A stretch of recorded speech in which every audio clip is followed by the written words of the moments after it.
Donc, nous allons parler de pourcentage. Alors, nous avons déjà beaucoup parlé de pourcentage cette année. En gros, c'est une petite synthèse de tout ce qu'on a fait. On va refaire des problèmes.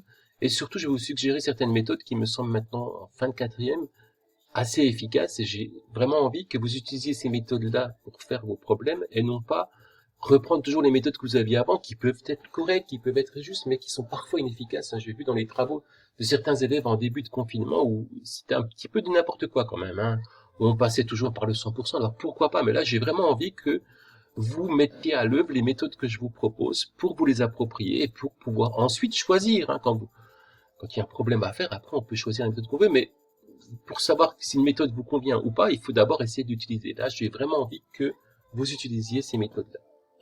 Alors, un pourcentage, qu'est-ce que c'est? C'est plein de choses. Et ça, on va le voir dans plusieurs exemples. Exemple, dans un fromage, il y a 30% de matière grasse. Alors, il faut repérer, parce que 30% c'est un nombre, un fromage c'est pas un nombre. Donc, il faut repérer des grandeurs. Des grandeurs, c'est, par exemple, ici, les deux grandeurs en jeu, c'est la masse de fromage. Ça se traduit par un nombre, la masse de fromage. Un nombre de kilos, un nombre de grammes. Et la masse de matière grasse, c'est plutôt des grammes ici. Et ces deux masses sont proportionnelles. On ne le dit pas souvent, mais c'est important de préciser que ces masses sont proportionnelles. C'est-à-dire qu'on passe de l'une à l'autre en multipliant par un même nombre, qui est un coefficient multiplicatif d'une masse à l'autre. Pour 100 grammes de fromage, il y a 30 grammes de matière grasse, 30%. Et comme il y a proportionnalité, pour 200 grammes, il y a 60 grammes de matière grasse. Pour 300 grammes de fromage, il y a 90 grammes de matière grasse, etc. Et puis, en termes de proportion, la masse de fromage, de matière grasse représente 30 centièmes ou 3 dixièmes de la masse totale du fromage. Donc voilà ce que ça peut vouloir dire 30%, mais ça peut vouloir dire encore plein d'autres choses. Un autre exemple, les prix de certains articles augmentent de 5%. Alors là, les deux grandeurs en jeu, elles ne se voient pas forcément non plus. Il y en a une qu'on voit bien, c'est le prix initial, parce que le pourcentage se calcule toujours sur le prix initial, et le montant de l'augmentation. Ils augmentent de 5%, la deuxième grandeur, c'est le montant de l'augmentation. Et là encore, ces grandeurs sont proportionnelles. Pour un prix initial de 100 euros, on a une augmentation de 5 euros, 5%. Donc pour 200 euros, ça fait 10 euros. Pour 50 euros la moitié, ça va faire 2,5 euros, etc.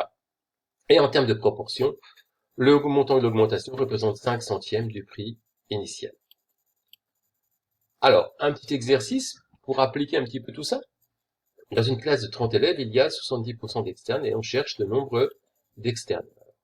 Comme dit tout à l'heure, on a deux grandeurs en jeu, qui sont ici le nombre d'élèves et le nombre d'externes, et ces grandeurs sont proportionnelles, ce qui nous conduit à un tableau de proportionnalité. Alors, voilà le tableau de proportionnalité. Pour 100 élèves, il y a 70 externes, pour 30 élèves, on cherche le nombre d'externes. Donc on cherche un opérateur pour passer de 100 à 70. 100 fois combien donne 70? Et cet opérateur, il est tout trouvé, puisque 100 fois 70 centièmes, ou 70%, ou 0,7. égale 70, c'est normal, c'est plus petit que 1. 70, c'est plus petit que 100. On ne peut pas se tromper, ça ne peut pas être 100 sur 70, puisque 100 sur 70, ça ferait plus que 1, et donc on obtiendrait plus que 100. Et 100 fois 0,7, ça fait bien 70. 100 divisé par 100, ça fait 1, fois 70, ça fait bien 70. Donc pour trouver le nombre externes, il suffit de faire 30 fois 0,7. Et donc voilà ce que vous aurez à faire dans vos problèmes. 30 fois 70 centièmes, ou 30 fois 0,7, qui nous donne 21. Donc le nombre d'externes est 21.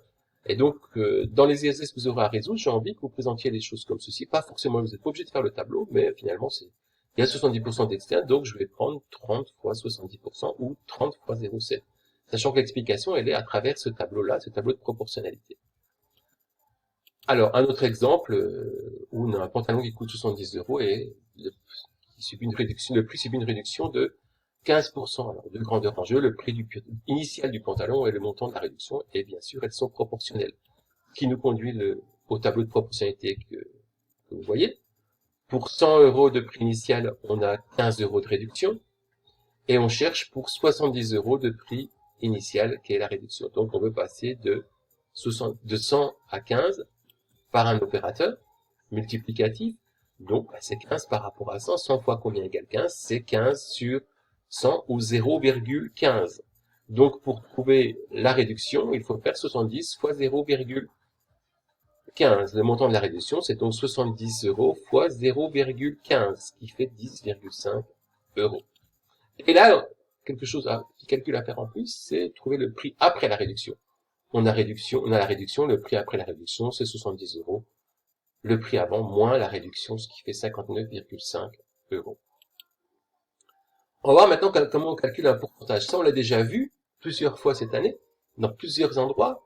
Un des endroits vraiment où on a beaucoup utilisé, c'est quand on calculait des fréquences, dans les statistiques. On a fait plusieurs fois. On a fait ça aussi quand on faisait des probabilités, on cherchait des pourcentages. Hein, et puis, on écrivait des rapports. On écrivait des rapports avec des... Souvent, je disais, écrivez en français aussi ces rapports. Alors, on va voir ce que ça donne là.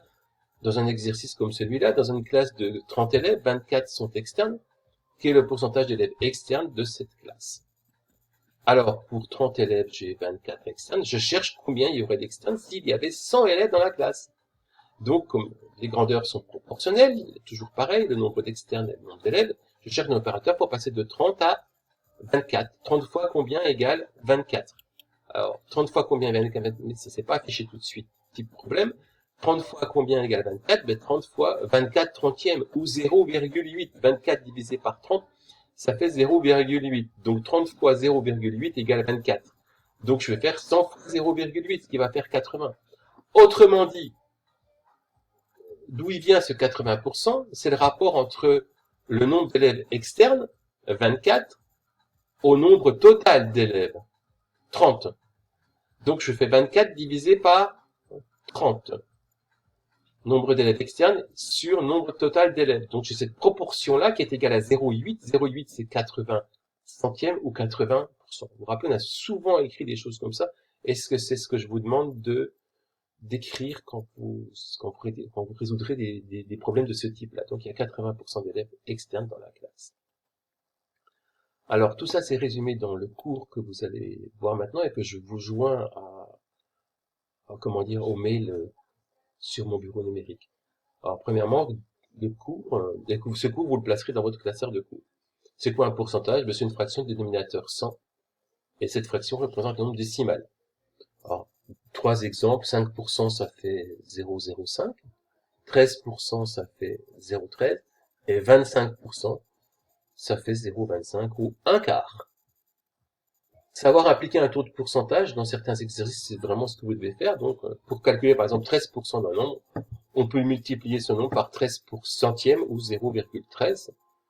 Un exemple, lors de l'élection de Mister Cat, 72% des élèves d'une classe ont voté pour Raoul. On se demande pourquoi, c'est pas 100% d'ailleurs. Hein.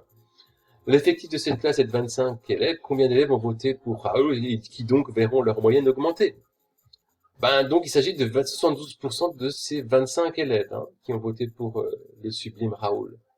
Donc si je calcule 72% fois 25, comme nous l'avons vu dans l'exemple précédent, c'est aussi 0,72 fois 25, ce qui fait 18. Donc 18 élèves ont voté pour Raoul. Vous avez le droit à la calculatrice évidemment pour faire ces calculs-là, sauf lorsque le calcul est vraiment immédiat. Donc voilà une façon de rédiger un exercice que j'ai envie que vous utilisiez pour les problèmes qui vous seront proposés dans le travail. Transformation d'une fraction en pourcentage. Alors, on a déjà vu ça plusieurs fois, mais je rappelle la propriété pour tout nombre k, a et b, avec k différent de 0 et b différent de 0, parce que le dénominateur d'une fraction ne peut pas être égal à 0. Et si je multiplie par 0, ça ferait aussi un dénominateur égal à 0. Alors, a sur b égale ka sur kb. Je multiplie a par k, b par k. Je multiplie le numérateur et le dénominateur par le même nombre. Exemple, je vais transformer 3 25e en pourcentage, comme je sais que 25 fois 4, ça fait 100. Je multiplie 3 et 25 par 4 et je trouve 12 centièmes ou 12%. Je vais transformer 12 48 en pourcentage, comme je sais que 48 c'est 4 fois 12, je dis que c'est 12 fois 1, 12 fois 4, ce qui fait un quart, et un quart c'est 0,25 ou 25%. Je peux directement utiliser une division. De toute façon, j'ai 63 sur 105 et je veux le transformer en pourcentage. Je fais la division de 63 par 105. Je trouve 0,6. Et 0,6, c'est 60 centièmes ou 60%. Je vais transformer 3 septièmes en pourcentage. 3 septièmes, si je fais la division à la calculatrice, je trouve environ 0,429. 0,429, c'est 42,9 centièmes. 4 dixièmes, 2 centièmes, 9 millièmes, 42,9 centièmes. Ce qui fait 42,9%. Oui, j'ai oublié de vous préciser ici que 0,6 et 0,60, c'est 60 centièmes. Donc, vous devez savoir calculer un pourcentage. Et la méthode, c'est pour calculer un pourcentage, on peut d'abord chercher une proportion sous forme fractionnaire. On transforme alors cette fraction en pourcentage. Un exemple, dans une ville de 5600 habitants, 420 sont allés voir un spectacle. Quel est le pourcentage d'habitants qui sont allés voir ce spectacle? On cherche le rapport entre les deux grandeurs là, qui sont en jeu, le nombre d'habitants qui sont allés voir le spectacle et le nombre d'habitants de la ville. Ça fait 420 sur 5600, ça fait 0,075. Donc là, on a 7 centièmes et 5 millièmes, donc 7,5 centièmes, 7,5%. 7,5% des habitants sont allés voir ce spectacle. Exemple 2, quand le prix d'un objet passe de 150 € à 130 €, on cherche le pourcentage de baisse. Donc pour avoir le pourcentage de baisse, il faut d'abord avoir la baisse. La baisse, c'est pas difficile, hein, c'est 20 €. Et après, on cherche, puisqu'on cherche le pourcentage de baisse, on cherche le rapport entre le montant de la baisse, la première grandeur, divisé par le prix initial, qui est la deuxième grandeur. C'est toujours par rapport au prix initial, parce qu'il y a deux prix là. Le prix initial et le prix final. Et un pourcentage se calcule par rapport au prix initial. Donc là, le rapport, c'est 20 sur 150. Si je calcule ceci avec l'aide de la calculatrice, je trouve environ 0,133, ce qui ferait 13,3 centièmes, ce qui nous donne 13,3%. Donc le pourcentage de baisse est environ 13,3%. J'espère que tu as bien compris tout ça. Si vraiment il y a des choses que tu n'as pas compris, soit tu me téléphones, soit tu m'envoies un petit courriel. Et bien sûr, bonjour de Raoul. Au revoir.